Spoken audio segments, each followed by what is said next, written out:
नमस्कार, स्वागत है आप सभी का कन्या के लिए।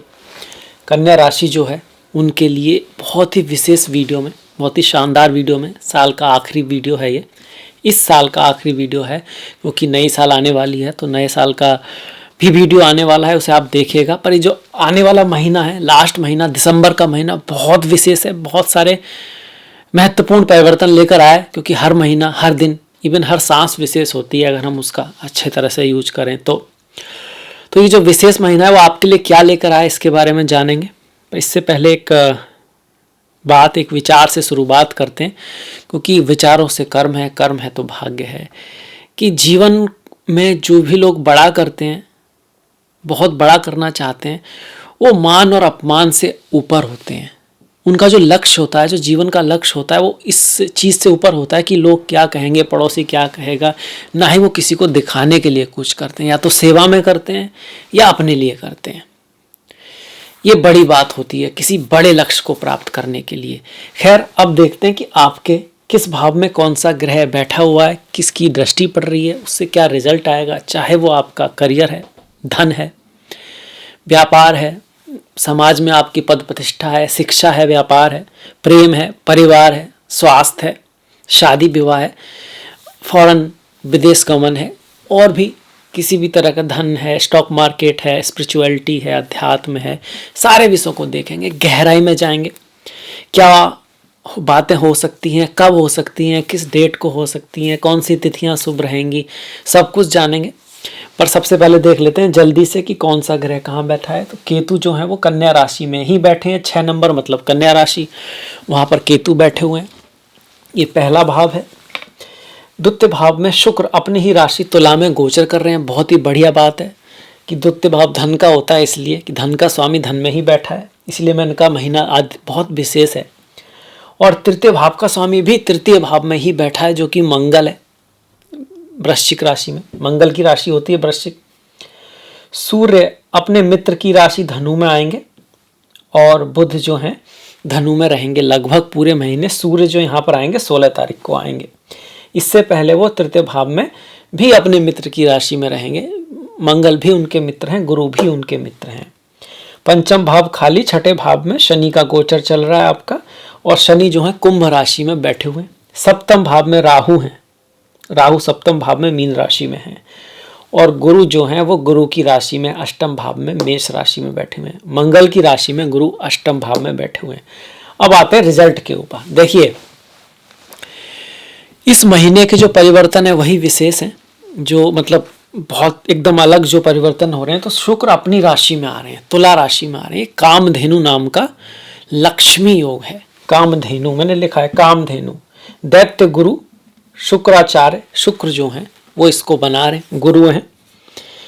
तो द्वितीय भाव की चीजों से धन दिला सकते हैं। आपकी वाणी से आपको लाभ हो सकता है, आपके परिवार की वजह से धन आ सकता है। आपकी पत्नी, आपकी वाइफ, आपकी प्रियतमा, या फिर आपका काम आर्ट इंडस्ट्री से जुड़ा हुआ है, आप किसी तरह से हीलिंग से जुड़े हुए हैं, क्योंकि संजीवनी विद्या जो थी ना, वो शुक्राचार्य के पास थी, संजीवनी विद्या। तो वो बहुत बड़े हीलर भी हैं शुक्र। आप ज्योतिष, अकल्ट आदि से जुड़े हुए हैं, तब भी वाणी से संबंधित आपका काम है, फाइनेंस से संबंधित कोई काम है, मीडिया इंडस्ट्री है, एक्टिंग है, डिजाइन है, क्रिएटिविटी है, इन सब से, म्यूजिक है, इससे जुड़े हैं आप। वाणी का कैसा भी काम है आपका, चेहरे से जुड़ा काम है, तो शुक्र आपको धन देने वाले हैं, पैसा देने वाले हैं, धन लाने वाले हैं इस महीने। कौन सी तारीखें होंगी भाई? तारीखें भी होनी चाहिए। वैसे तो पूरे महीने योग रहेगा, और आपकी दशा अंतरदशा भी इसमें निर्णायक होगी, पर जो शुक्र का प्रभाव जिन दिन में बढ़ेगा वो मैं बता देता हूँ कि भैया 4 तारीख को शुक्र का प्रभाव बढ़ रहा है। इस दिन आपको रिजल्ट मिल सकते हैं। इसके साथ साथ 13 तारीख और 14 तारीख को भी धन की प्राप्ति हो सकती है। धन से संबंधित आपकी चीज़ें बेहतर जा सकती हैं। वाणी, कहीं आप बहुत अच्छा भाषण दे सकते हैं, आपको परिवार से लाभ हो सकता है। ये सारी चीज़ें हो सकती हैं। और इसके बाद साथ साथ 22 तारीख जो है वो भी बहुत शुभ है, वो भी बहुत अच्छी है। वो भी कहीं ना कहीं धन का लाभ दिखा रही है, परिवार का लाभ दिखा रही है, वाणी से लाभ दिखा रही है आपको। अभी जो शुक्र है, ये तो नई बात आ गई इस महीने धन से संबंधित। पर ओवरऑल हम देखें तो केतु यहाँ आपके इसमें चल रहे हैं, पहले भाव में। इस भाव को हम बुद्धि बोलते हैं, चौथे भाव को हम शुद्धि बोलते हैं, और ये मन से जुड़ा हुआ है। मन, बुद्धि क्या है? जो निश्चयात्मक है, बुद्धि ही डिसाइड करती है। मन एक दर्पण की तरह है जो दिखाता है क्या चल रहा है, क्या हो रहा है, विचार चलते रहते हैं इधर उधर, ये सब। वो चौथा भाव है आपका। जिसके मन में अच्छे विचार कर चलते हैं, जिसका मन शुद्ध होता है, पवित्र होता है, उसको शांति रहती है, वो हर जगह खुश रहता है। और ये मोक्ष के लिए पहला, इसलिए 4, 8, 12 का पहला है। पर बुद्धि डिसाइड करती है क्या करना है क्या नहीं करना है, विवेक बुद्धि के पास होता है। वहाँ केतु का गोचर चल रहा है। तो आपको अगले 1.5 साल बड़ी ही निश्चयात्मक बुद्धि से चलना है। निर्णय लेने हैं तो उस पर रुकना है, भटकना नहीं है मन को। ईश्वर में ध्यान लगा के रखना है। थोड़ा सा मन थोड़ा भटकेगा जरूर, कि केतु है तो गणेश जी की पूजा करते रहें और खुद पे भी ध्यान दें। आपका सारा फोकस दूसरों के ऊपर हो सकता है। आप अपने पार्टनर है, बिजनेस है, साथी हैं, उनके थ्रू अपने आप को कि भाई उनकी नज़र में सही हूँ नहीं हूँ, उनके वैलिडेशन के बारे में बहुत ज़्यादा सोच सकते हैं। सोचें, केयर करें बिल्कुल, पर अपने ऊपर भी ध्यान ज़रूर रखें। ये केतु यही कह रहे हैं आपसे, ये बहुत बड़ी बात है। और केतु किसके कारक है? मुक्ति के। तो यहाँ पे मुक्ति किससे दिलाने की कोशिश करेंगे? खुद से ही मुक्ति। तो स्पिरिचुअलिटी, अध्यात्म आपको बड़ा महत्वपूर्ण हो जाएगा। अब मुक्ति कैसे मिले? मुक्ति किससे पानी है? मुक्ति अगर पानी है तो आपको अहंकार को मिटाना होगा। अहंकार को बोलते हैं ना, बाधक होता है सबसे बड़ा। जिसके मन से मैं न गया उसको मैं न देख, मैं न देता दिखाई। और जिसने कुछ इसी तरह कहा है कि भक्ति में खुद को भुला न दिया उसने मेरी कृपा न पाई। तो कहने का मतलब है कि मैं को क्या मिटाएं? मैं, ये कॉन्सेप्ट किसका है? माइंड का कॉन्सेप्ट है। कि पहले भाव को हम बुद्धि मानते हैं, इसको मन मानते हैं, ये अहंकार है। और 10वां भाव चित्त है। आपने भी वो सुना होगा, निर्वाण सक्तम, मन बुद्धि अहंकार चित्तानी ना हो, ना मन हूँ ना बुद्धि हूँ ना अहंकार हूँ ना चित्त हूँ। तो मन तो वो हो गया जिससे हम देखते हैं चीज़ों को, जिससे हम क्या हो रहा है, सारी घटनाएं, सब ज्ञान विकल्प ये सब पहचानते हैं। बुद्धि जो डिसाइड करती है क्या सही है क्या नहीं है। चित्त जहाँ पर सारी इन्फॉर्मेशन रहती है, कॉन्शियस माइंड, सब कॉन्शियस माइंड जो होता है आपका, अनकॉन्शियस माइंड, सब जो आपने देखा है, जो आप भूल भी जा चुके हैं, आपको याद नहीं है, पर आपके कहीं ना कहीं छुपा हुआ है। कुछ ऐसी चीज़ें होती हैं जो कहीं ना कहीं छुपी रहती हैं। खासकर राहु केतु से चीज़ें हमें अक्सर याद रहती हैं, क्योंकि वो इंटेंस होती हैं। वो सब चित्त है आपका। और अहंकार क्या है? कि जब हम कोई चीज़ देखते हैं उसको बुद्धि पहचानती है, उसको निर्णय करती है। तो जब वो कहती है ना कि मैंने किया, मैंने बचाया, मैंने कराया, इसको अहंकार कहते हैं। ये नॉर्मल है। अब कोई चीज़ हमारी तरफ आ रही है तो हमें ये तो लगेगा ही कि मेरी तरफ आ रही है। ये अहंकार है। अहंकार मतलब गलती कुछ नहीं, अहंकार कोई बुरी चीज़ नहीं है। पर यहाँ पर बस ये ही है कि वास्तव में आप और जो चीज़ आपके तरफ आ रही है वो सब पंच तत्व हैं जो एक दूसरे का भोग कर रहे हैं। इवन दो अगर बड़ी दृष्टि से देखा जाए तो आप वो जो हो रहा है वो सब एक ही है। कहीं ना कहीं संसार के जो वो हैं, क्या कह सकते हैं, तत्व हैं, वो एक दूसरे के साथ प्ले कर रहे हैं। और उसके बीच जो मैं आप समझ रहे हो ना कि वो मैं आप हो, वो वास्तव में हर जगह है, वह ईश्वर है। इसी को हम बोल देते हैं कि मोक्ष है। इसकी जो प्रैक्टिकल अंडरस्टैंडिंग आ जाती है तब हम उसको कह सकते हैं। शास्त्रों में इसको इस तरह से समझाया गया है। तो ये मैं आपको क्यों कह रहा हूँ कि इस रास्ते पे आप जा सकते हो। स्पिरिचुअलिटी, अध्यात्म के लिए साल बहुत बढ़िया है, बहुत ग्रेट है। और आपकी लाइफ में होना चाहिए थोड़ा बहुत अध्यात्म, स्पिरिचुअलिटी, और अपने ऊपर ध्यान जरूरी है। इसके बाद राहु 7वें भाव में आ रहे हैं। आपका जो अहंकार आएगा दूसरों से आएगा। आप खुद को दूसरों की नज़रों से देखोगे। देखो कोई बात नहीं है, बढ़िया है, कोई दिक्कत नहीं है, पर वहाँ पर परफेक्टनिस्ट मत हो जाना। ये याद रखना कि गलतियाँ सबसे होती हैं, कमियाँ सभी में होती हैं। ये सब चीज़ें ध्यान रखना। तो रिश्तों के लिए भी राहु कुछ खास बुरा यहाँ पे कर नहीं रहे हैं। पर राहु क्या होता है? माया। जैसे केतु मुक्ति है, राहु क्या है? माया है। तो मिसअंडरस्टैंडिंग्स वगैरह रिश्तों में रह सकती हैं, मैरिज में, और या फिर आपकी जो एक्सेप्टेशन होगी ना वो बहुत ज़्यादा रियल नहीं होगी, अनरियल होगी। ऐसी लड़की चाहिए जो खूबसूरत भी हो, काम भी करती हो, ईगो भी उसका ना हो, आत्मविश्वासी भी बहुत हो, घर के लिए भी सही हो, बाहर के, मतलब कुछ ऐसी चीज़ें जो वास्तव में आपके अंदर भी नहीं है। इस तरह से।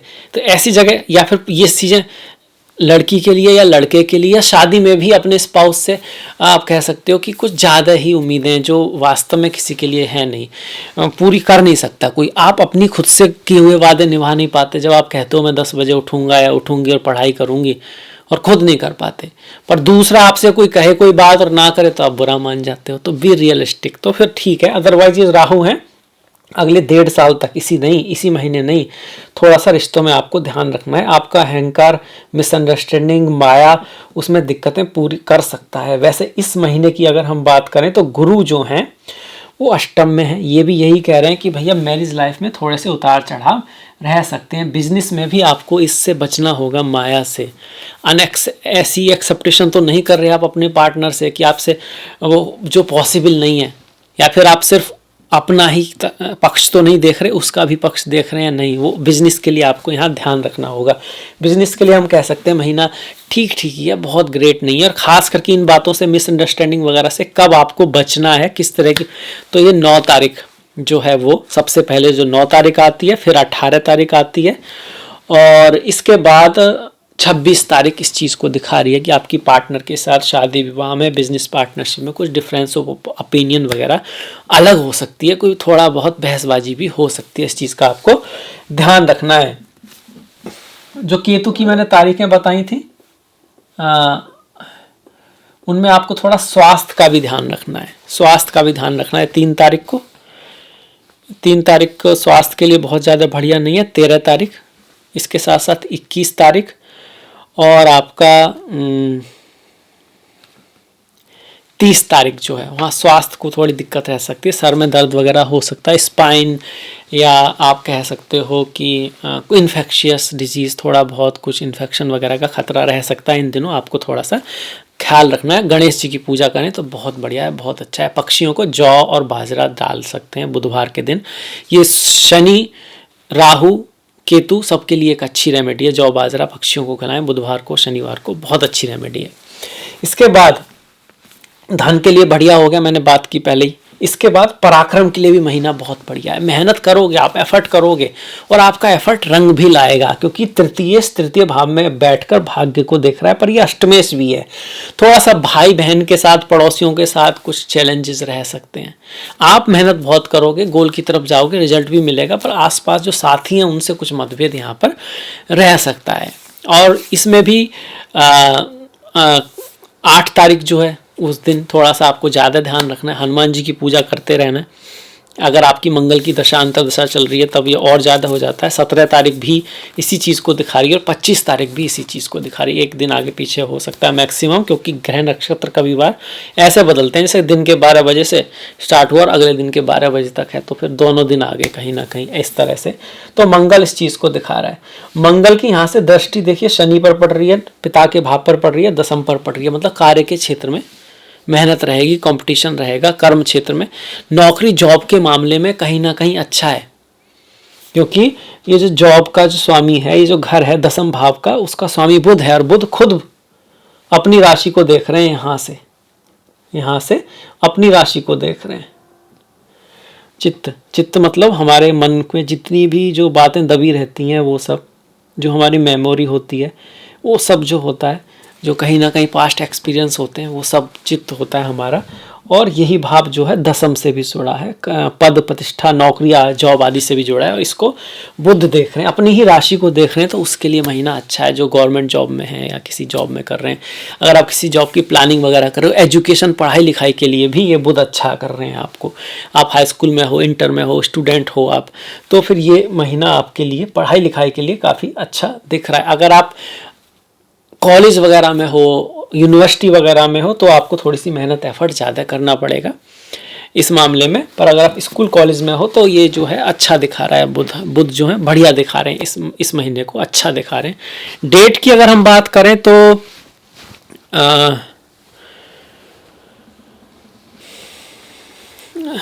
12 तारीख जॉब में कोई प्रमोशन आदि हो सकता है, आपको कुछ पद प्रतिष्ठा प्राप्ति हो सकती है। इस दिन अगर आपका एग्ज़ाम वगैरह है तो उसके लिए भी ये बहुत बढ़िया रहेगा, अच्छा रहेगा। 29 तारीख भी बहुत शुभ है। 12 तारीख है, 29 तारीख है आपकी, और 22 तारीख के आसपास, जो 22 तारीख जो है वो भी बहुत काफ़ी शुभ आ रही है, वो भी बहुत अच्छी आ रही है। इसके बाद हम देखिए बिजनेस की बात हो गई, जॉब की भी बात हो गई। पिता के साथ की बात करें तो पिता के लिए महीना अच्छा है, पिता के लिए बढ़िया है। माता के साथ भी स्वास्थ्य संबंधों में सुधार रहेगा, सब बढ़िया रहेगा, सब अच्छा रहेगा। पराक्रम की बात करें तो पराक्रम, मेहनत, एफर्ट आप बहुत करने वाले हो। खासकर कि पहले 16 दिन आप बहुत प्रयास करोगे, दूसरे 16 दिन भी, मतलब बाद के जो 14 दिन बचते हैं वहाँ पर आपकी कोई फॉरेन यात्रा हो सकती है, विदेश यात्रा हो सकती है, टूर ट्रैवल इस महीने में दिखा रहा है। और माता के ऊपर कुछ खर्च आ सकता है। घर में थोड़ी सी शांति बना के रखें। 16 तारीख के बाद कुछ थोड़ा बहुत हीटेड हो इन्वायरमेंट, सूर्य की वजह से हो सकता है, पर अगर आप अपने बातें कह पाएंगे, दूसरे की बातें समझ पाएंगे, आपके बीच में कम्युनिकेशन होता रहेगा, माता पिता के साथ, पति पत्नी के बीच में, तो चीज़ें किसी हद तक ठीक रहेंगी, क्योंकि बुध की यहाँ पर आपके ब्लेसिंग आ रही है। प्रेम के मामले में बात करें तो महीना ठीक ठीक है। पंचम जो है छठे भाव में है। पंचमेश जो शनि महाराज हैं, जो दंड नायक हैं, जो निर्णय देने वाले हैं, एक जज हैं जो सही निर्णय देते हैं, इमोशन को बीच में लाए हुए, वो अपने ही राशि में पर छठे भाव में बैठे हुए। मतलब एफर्ट, मेहनत, हार्डवर्क, ऑब्स्टिकल के थ्रू आपको रिजल्ट ठीक ही आएगा, अच्छा ही आएगा। मतलब रिश्तों में मेहनत, प्रयास करना पड़ेगा अपनी तरफ से। आप दोगे ज़्यादा, केयर ज़्यादा करोगे, सेवा ज़्यादा करनी पड़ेगी अपने प्रीतम प्रेमिका की, दोस्तों की, फ्रेंड्स की, तब जाके कुछ लाभ होगा। फौरन विदेश जाने के योग यहाँ पर बनते हैं, क्योंकि शनि कर्म के कारक भी होते हैं और उनकी दृष्टि विदेश के भाव पर पड़ रही है, 12वें भाव पर पड़ रही है। ट्रैवल आदि के योग भी यहाँ पे बने हुए हैं। ट्रैवल आदि के योग अगर हम देखें तो 5 तारीख को काफ़ी स्ट्रांग है। इसके बाद आपका 5 तारीख के बाद आप कह सकते हैं कि 20 तारीख को काफ़ी ट्रैवल के योग हैं आपके। 28 तारीख को भी बहुत सारा, मतलब ये दिखाता है कि ट्रैवल या खर्चा। 2 तारीख को भी ऐसा है, ट्रैवल हो सकता है, खर्चा हो सकता है, इस तरह के योग यहाँ पर बने हुए हैं। तो अब हमने प्रेम भी देख लिया, शादी विवाह भी देख लिए। भाग्य अच्छा रहेगा, पर एफर्ट, भाग्य का कौन सा होता है भाव? आपका 9वां भाव होता है। 9वां भाव के स्वामी शुक्र हैं। कहाँ बैठे हैं?